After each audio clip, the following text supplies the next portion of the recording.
I had always dreamed of owning my perfect car. Since I was little, I had imagined driving that sleek, shiny vehicle down the road with the wind in my hair. It wasn't just any car, it was the car. Every time I passed it in a showroom or saw it on the streets, my heart would skip a beat. But I never told anyone.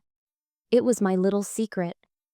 I worked for it, saved up every penny, and kept my plan to myself, knowing that one day I would have it. Then, everything changed one evening during dinner. The family was gathered, and my parents were unusually cheerful, exchanging looks as they spoke. I thought it was just another casual dinner until my dad looked at my brother, Nathan, and said it. He actually said it. "We've decided, Nathan, the car's yours. You've earned it." I froze. My heart sank into my stomach.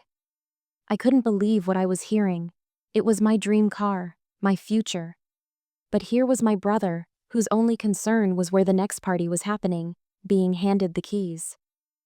My dad and mom looked at me, as if waiting for some kind of reaction, but all I could do was sit there, staring.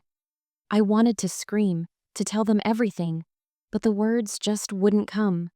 They didn't even realize how much this meant to me. They had no idea that I'd been working hard for years, secretly saving every dollar to buy that car for myself. They just thought Nathan deserved it. I couldn't understand why they couldn't see how much it hurt me. I tried to keep it together, smiling weakly as Nathan's face lit up with excitement. He was happy, of course, but he didn't have the same connection to the car that I did. He didn't understand what it represented, what I had sacrificed for it. That night, as everyone celebrated, I quietly excused myself, retreating to my room. I sat on the edge of my bed, heart pounding, feeling betrayed. But something inside me was awakening. I wasn't going to let this go. I had worked too hard, sacrificed too much. I had a secret, something they didn't know about. Something that, once revealed, would change everything. For years, I had quietly built my own savings account. Every paycheck, every extra shift, every little bit of extra cash went into that account. It wasn't a lot at first, just small deposits here and there. But it grew. Slowly, steadily. And now, after all this time, I had enough. Enough to buy the car. My dream car. I had never mentioned this account to anyone, especially not to Nathan or my parents. I didn't need their approval or help. This was my plan, my dream. But now I had to reveal it. I had to let them know that I wasn't just sitting around waiting for handouts. I wasn't going to just sit back and let Nathan take what was mine. The next morning, after a sleepless night, I knew what I had to do. I grabbed my phone, opened the app, and checked the balance one more time. There it was, the exact amount I needed. Then, I gathered myself and walked downstairs.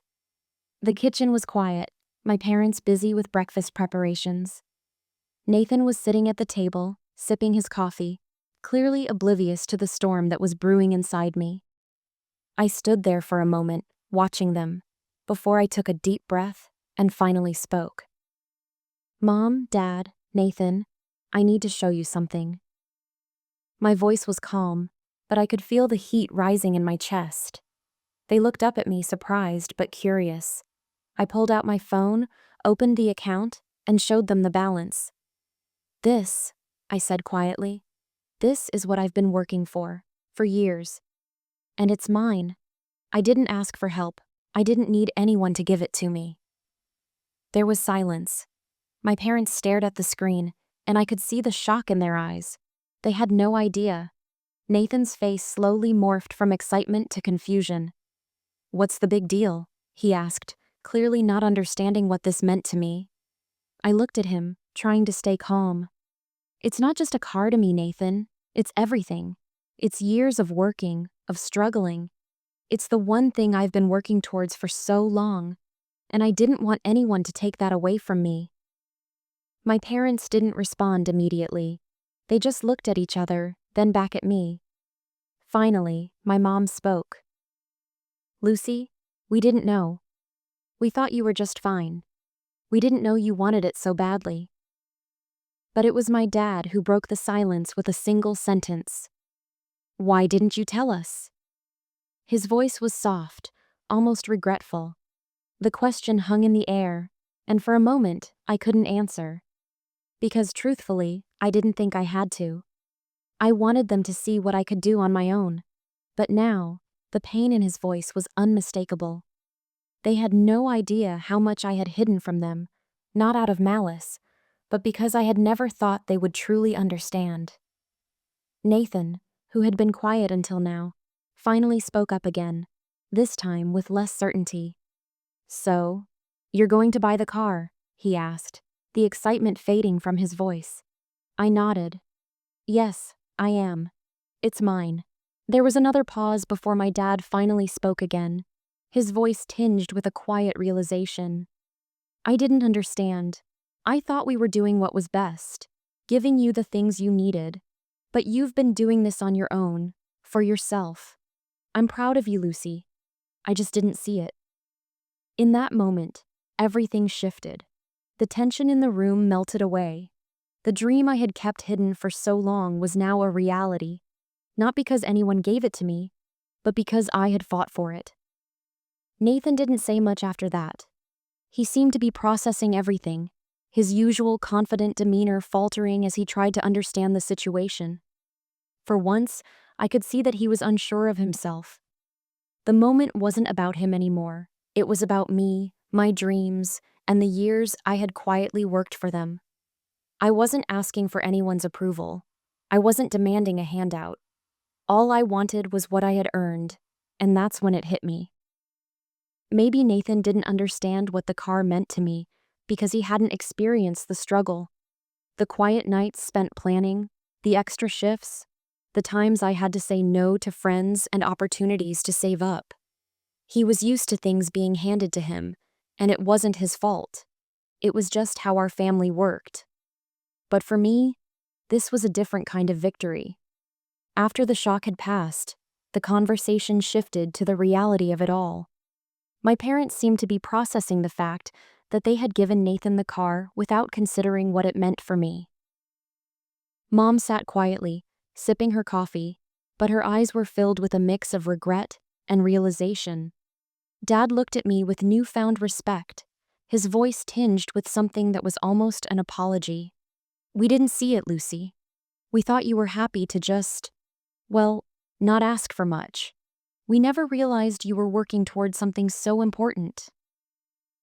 I could see that my mom was struggling with guilt, but it was more about her wanting to make things right than anything else.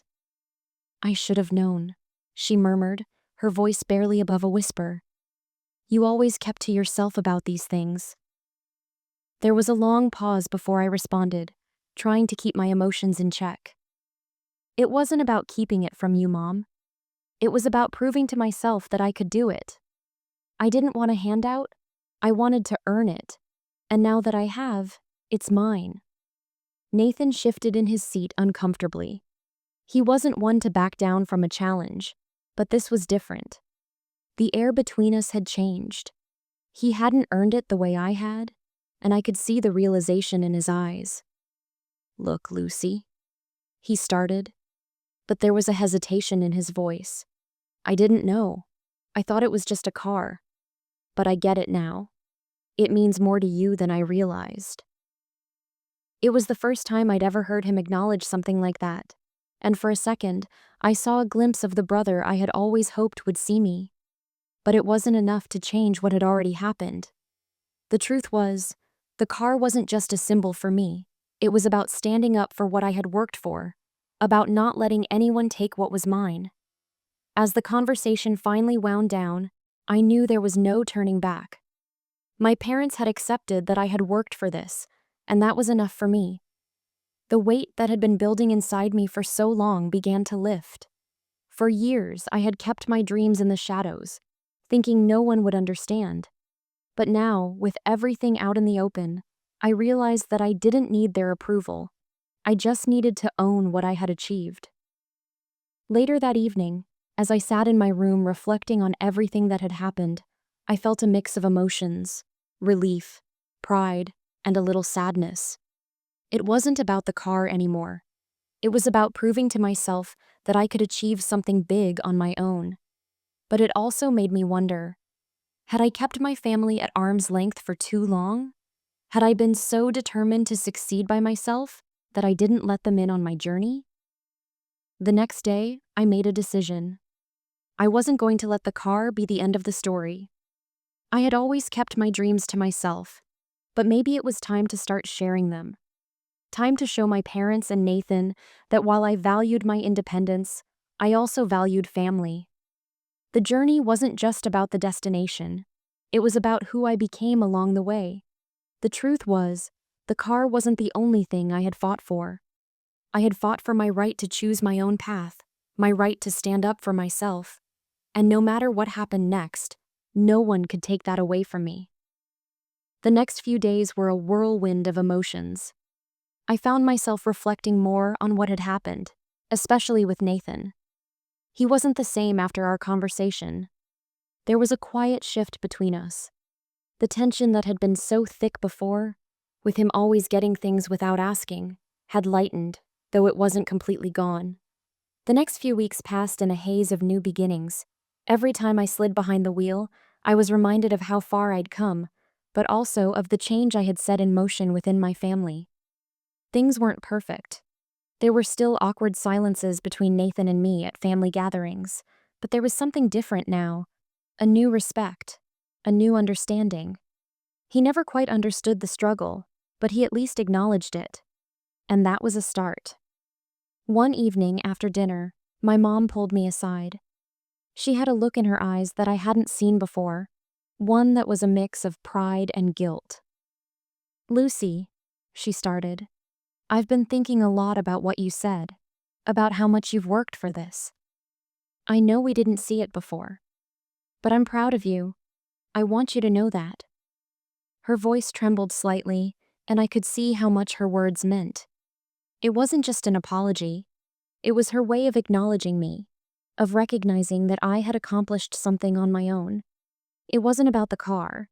It was about everything that had led me to this point. For the first time, I felt like my family was truly seeing me, not just as their daughter, but as someone with their own dreams and ambitions.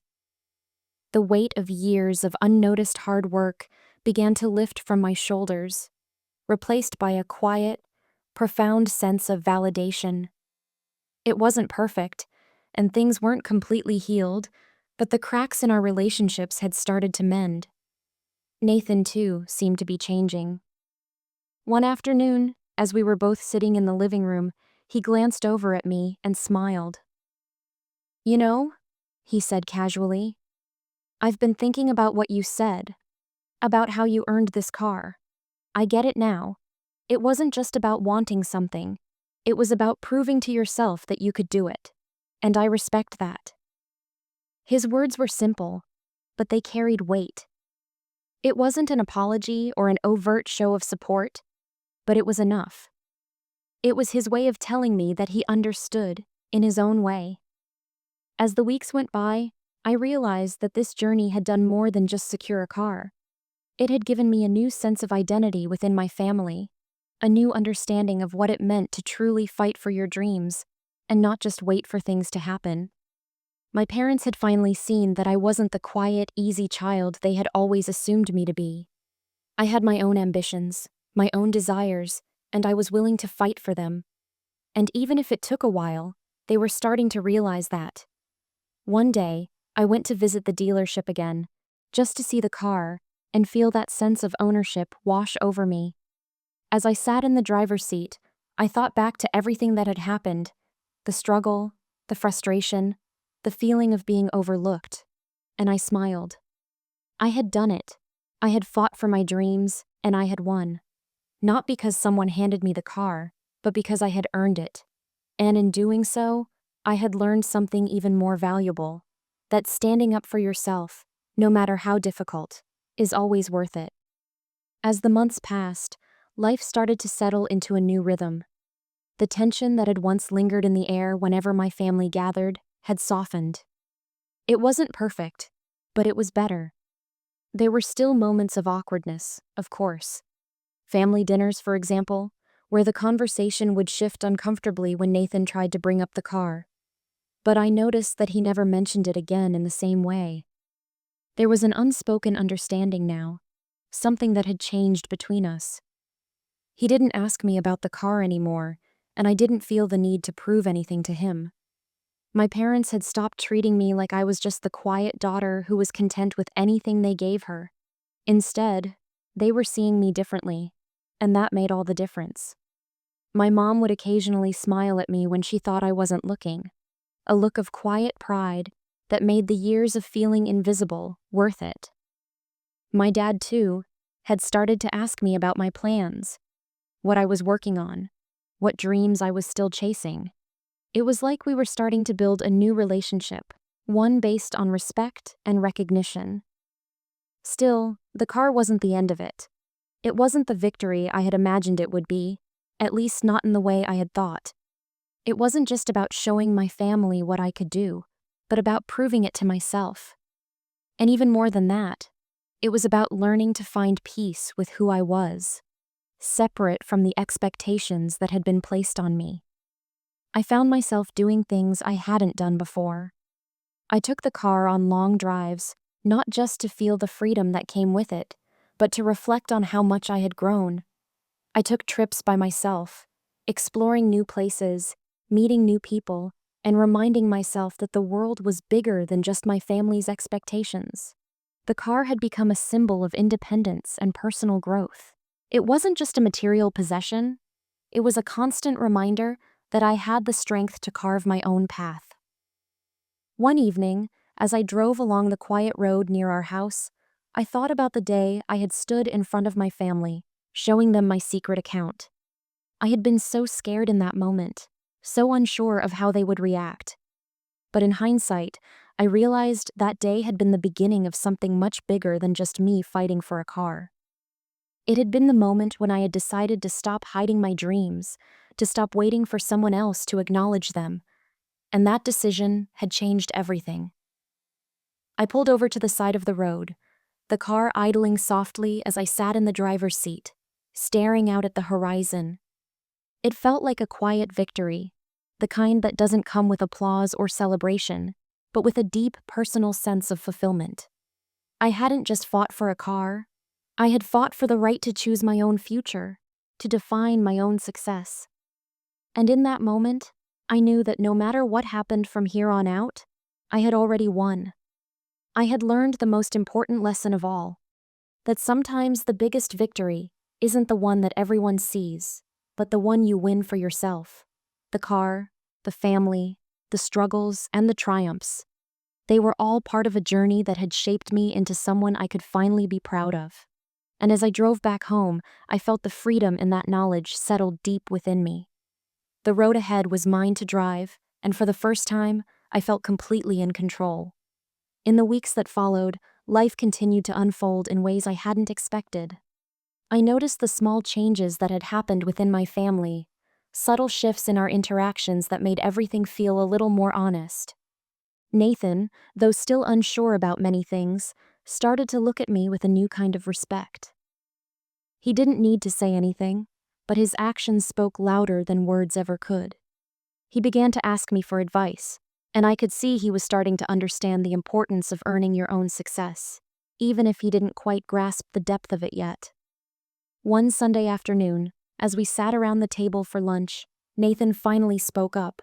It was casual, but it hit me harder than I expected. "Hey, Lucy," he said, pushing his food around on his plate. "I know I've been a bit of an idiot about the whole car thing, but I just wanted to say, I get it now. I don't know if I'll ever get how much it meant to you, but I respect that you fought for it." It wasn't a big moment, not a grand apology, but it was something. And for the first time in a long time, I realized that we weren't just siblings anymore.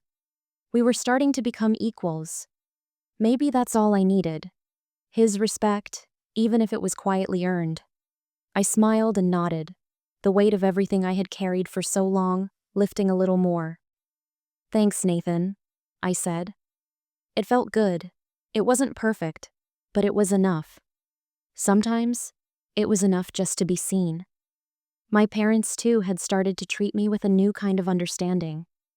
They didn't see me as the quiet daughter who didn't ask for much. They saw me for who I was, someone with their own dreams, someone with the strength to fight for what they wanted. The car, in a way, had opened their eyes to the fact that I wasn't just sitting around waiting for handouts. I was working, striving, and going after what mattered to me. It felt good to have that recognition, but even more, it felt good to finally recognize it in myself. There were still hard moments, moments when the past would resurface, moments when I'd catch myself wondering if I'd really made the right choice in pushing for everything I had. But those doubts were fleeting, because I knew, deep down, that this was my life to live. This was my path to walk, and it wasn't anyone else's to decide. A few months later, as I stood in front of the mirror, adjusting my hair before heading out, I caught a glimpse of the car parked in the driveway, the one I had fought so hard for. It wasn't just a car anymore. It was a representation of everything I had fought for: independence, growth, and the courage to stand up for what I deserved. It wasn't about the money or the possession itself. It was about the journey, the lessons learned, and the strength I had gained from it all. I walked out to the car, running my hand over the smooth surface, and for a moment, everything felt right. There were no regrets, no second guessing. This was my victory, not just over my family's expectations, but over the doubts I had about myself. I had earned this moment, and no one could take it away from me. The road ahead was still unknown, full of twists and turns, but I knew one thing for certain: I was ready to drive it. Not because of the car, but because of the person I had become. And with that, I started the engine, feeling the power of the road beneath me, a feeling of freedom I hadn't known before. As I pulled away, I didn't look back. The past was behind me, and the future, it was mine for the taking.